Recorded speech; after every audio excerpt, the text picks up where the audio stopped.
любим сказки. Каждый знает сказку про доброго доктора Айболита, но такой необычной подачи вы точно нигде не видели. Башкирский государственный театр кукол готовится к открытию юбилейного 90-го сезона. Откроется он премьерой, спектаклем «Приключения доктора Айболита и его друзей» по сказке Корнея Чуковского. Эта история знакома всем.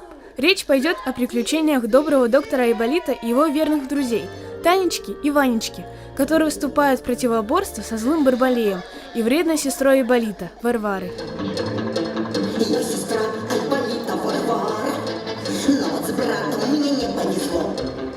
Стал известным ветеринаром и животных не лечит назло.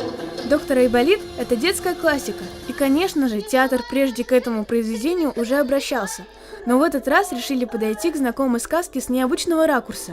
Спектакль «Приключения доктора Айболита и его друзей» – красочное и необычное действо с множеством героев. По замыслу постановщиков это будет спектакль-праздник, спектакль-карнавал. Спектакль выдержан в стиле клоунады, поэтому актеры на сцене в клоунских масках и балахонистых костюмах. Эти же клоуны разыгрывают сказку посредством кукол, которых порядка 40 штук. Персонажей на сцене всего 7. 7 клоунов, которые исполняют одновременно по 2, по 3, а то и по 4 роли.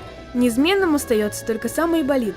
Плюс ко всему, все остальные артисты со сцены разыгрывают интерактив со зрителями, а в нужный момент достают кукол животных и иллюстрируют ими стихи Чуковского. Но мы были на главной предпремьерной репетиции, поэтому зал пуст, здесь только представители СМИ.